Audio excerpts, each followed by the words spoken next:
Imagine if the government covered your basic expenses like food and shelter. Would you still go to your job, pursue more education, or simply relax? This intriguing idea is called Universal Basic Income, or UBI. It's gaining traction in our technology-driven world. Today, we'll explore its potential impact and the passionate debates surrounding it. Now let's tackle a common concern. If everyone gets free money, won't they just spend it irresponsibly on alcohol and stop working? Surprisingly, studies by the World Bank have disproven this stereotype. People with limited means don't waste their financial support on harmful habits like drinking and smoking. In fact, research indicates that wealthier individuals tend to indulge more in these vices. But what about laziness? UBI experiments conducted in Canada in the 1970s shed light on this issue. Only a tiny 1% of recipients stopped working, mostly to care for their children. On average, people reduce their work hours by less than 10%. They often use the extra time for personal growth, like going back to school or seeking better job opportunities.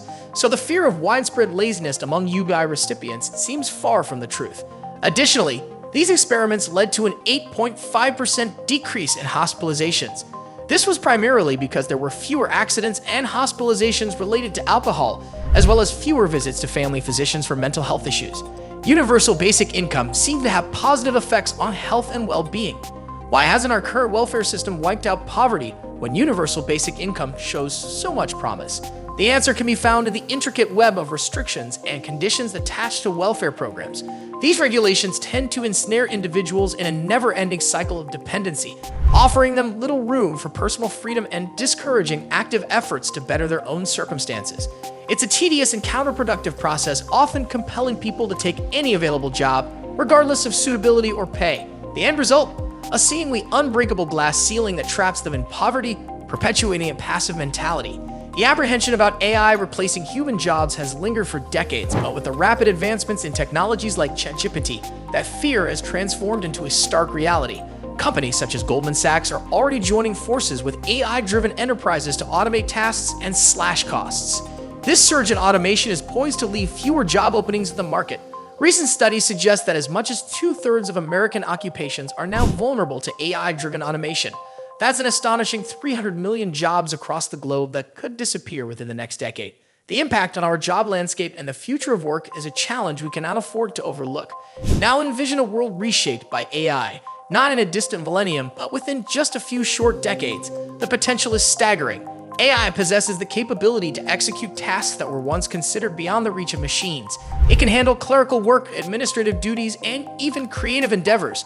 If the obsolescence of jobs occurs swiftly, we confront the imminent threat of mass unemployment and wage stagnation. Inequality would soar to unprecedented heights, with workers becoming increasingly impoverished while shareholders reap immense dividends. We must unearth a way to confront these challenges and craft a future that is more equitable. And that's where UBI comes in. It bestows upon individuals the liberty to chase their dreams, take calculated risks, and embark on new journeys without the constant specter of financial ruin. It serves as a safety net, empowering people to adapt and flourish in an ever-evolving job market.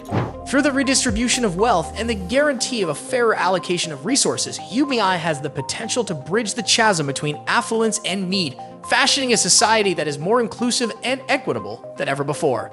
Universal basic income isn't just about financial safety nets, it signals a profound shift in our values and mindset. In a world where human labor is becoming less vital, we have a unique chance to redefine the concept of work and prioritize the well-being of every individual. If you made it this far, make sure to like this video, hit that subscribe button, and press that notification bell so you never miss out on the latest tech-related videos. Now let's confront the pressing question: how do we bankroll UBI? This is a multifaceted issue with no ready-made solution. Different nations will adopt varying strategies, such as tapping into sovereign wealth funds or imposing taxes on wealth. Political considerations also come into play as concerns about how UBI funds might be utilized arise. Nevertheless, research has dispelled the myth that cash transfers lead to reckless spending. Implementing UBI in the wake of the AI revolution is undeniably a formidable undertaking, yet it holds the promise of being one of the most effective means to alleviate the consequences of extensive job displacement as AI continues its rapid advance. Workers need time to adapt, and UBI provides them with the breathing room to do so while ensuring economic stability and safeguarding the livelihoods of countless individuals. Throughout history, we've witnessed instances when governments injected substantial sums of cash into their economies.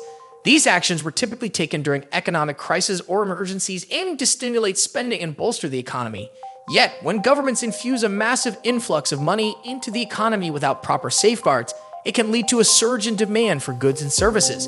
This sudden demand spike, coupled with limited supply, can result in skyrocketing prices and inflation. Critics harbor concerns that UBI might trigger a similar price surge, thus negating its benefits. However, it's essential not to rush to conclusions. There exist fundamental distinctions between government cash injections and UBI that merit consideration. UBI doesn't conjure money out of thin air. Rather, it redistributes existing funds, rebalancing the scales instead of inflating the economy.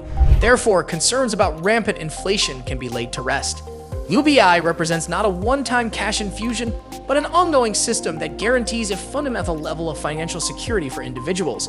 Diverging from sudden monetary injections, UBI provides a consistent income stream to cover essential needs, thereby introducing stability into people's lives. Furthermore, UBI bears the potential to invigorate economic growth, foster innovation, and expand job opportunities, ultimately leading to heightened productivity and a more robust economy. The massive UBI experiment conducted by OpenAI has captured the attention of researchers, residents, and even Silicon Valley's tech leaders. Some harbor the belief that the rapid strides in artificial intelligence could generate sufficient wealth to sustain UBI programs. Nonetheless, not all share this level of optimism. OpenAI CEO Sam Altman envisions that within a decade, AI might generate enough wealth to provide every adult in the United States with an annual sum of $13,500. OpenAI's UBI experiment aims to probe the effects of AI on employment, income distribution, and societal dynamics. Through this groundbreaking research, OpenAI aspires to offer insights to policymakers and society at large concerning the potential advantages and drawbacks of UBI in the era of AI. The experiment doesn't just tell us interesting things about how AI and universal basic income are related. It also gets experts and regular folks talking about it. People in Silicon Valley might imagine a future where AI makes enough money to support UBI for everyone. But experts say we have to be really careful about how we go about it, because there could be bad consequences we don't expect. Sam Altman has some big ideas about this. He wrote a blog called Moore's Law for Everything, where he talks about how AI could give us money for free. But not everyone agrees with him.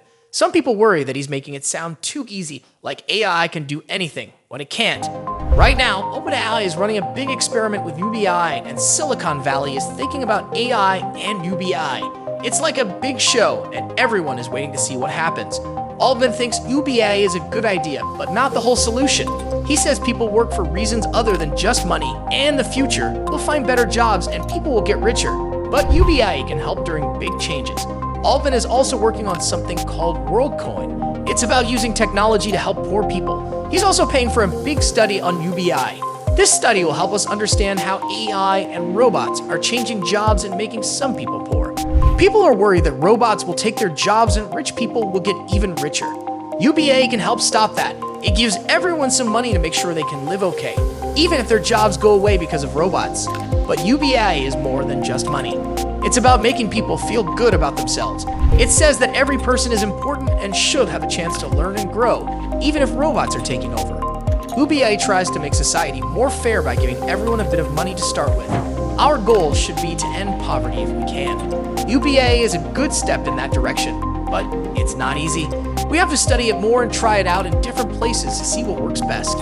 In the end, UBI can help poor people and make society better.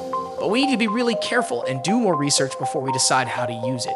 It's a complicated problem with no easy answers. If you enjoyed it, like this video and subscribe to the channel as lots of amazing videos are on your way.